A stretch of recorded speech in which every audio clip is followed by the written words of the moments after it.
Is that good, Miss Lucy? Are you enjoying it? She's a little hungry right now. Can you say hi to everyone? Okay. Good. Whatever part of the day it is to you, Ma Terry here along with our fabulous co-star Miss Lucy, who is munching on food. Okay, I thought I would show you day 3 of the progress on my van. It's coming out fabulous. Of course it is. So what do I have next? I'm going to show you everything in a minute. But next, Operation Baked Potato. I got some more Reflectix, so I'm going to do that.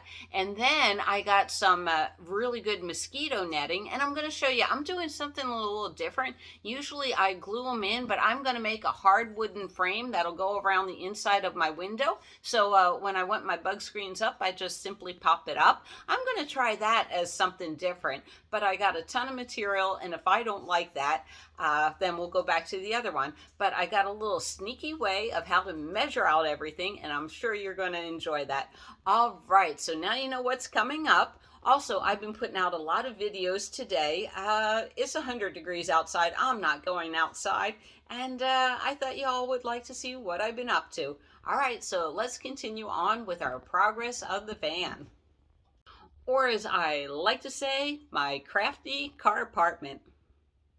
So, I'm sitting in my van. There's my little side door. And what the problem was these two sort of fit in, but every time I would shut the door, this one would jump up. Why? Well, because it needed planed right here. So my friend had a planer, and this stuck out a little bit, so we cut it off. And because we did that, let's show you the door. It closes almost good enough. So these two cabinets are 12 inches. So that's 24 inches. All right. Now then, there's the electrical tape. I electrical taped them down. And then I got the Dremel. Like always, I put a hole up here and a hole down here so the bungee cord can go through. I already knew it was going to float a little high, so I didn't notch out anything right here. So yeah, the bungee cords when I'm driving. So let's review. I have them taped side by side. I zip tied them side by side up there. I made a mistake. I misaligned it, but that's okay. Let's look at all the zip tying that I did.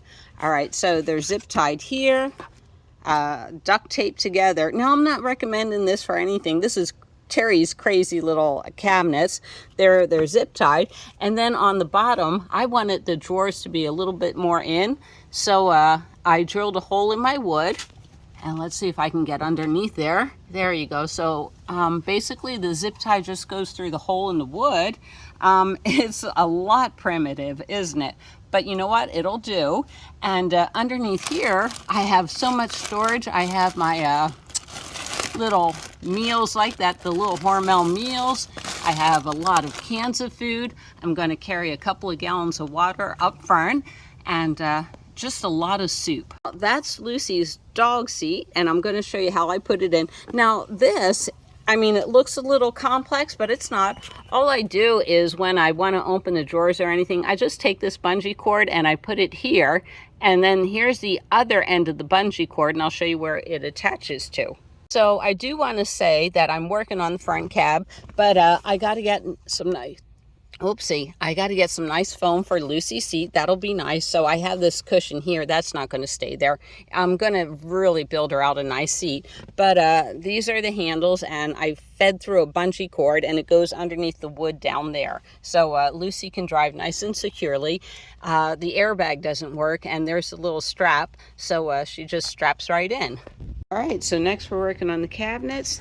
I need them to stack 5 high, very difficult to get apart, but we notice there's a little clip in here, so we're going to go ahead and use a screwdriver and see if we can get in there and pull it apart.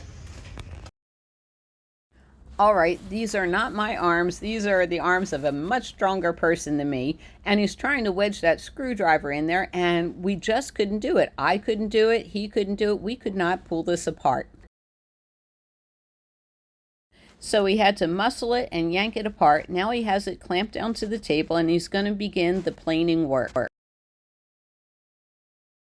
He did manage to plane some of it down, some of it smoother, but it started breaking off. This is really, really cheap stuff. So what else can you do? And like I told him, it was like $28 or whatever on sale. I didn't care. You know, good enough. I could always mask and tape it back together.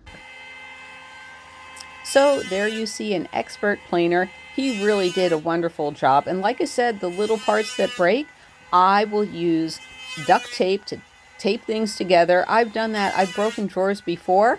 And you know what? A year later, they're still holding up. So duct tape really works. It really is nice to see all the love and care that he put forth in creating my ultimate camper van, a crafter van or a camper van. All right, from Ma Terry and Miss Lucy, we will see you down the road.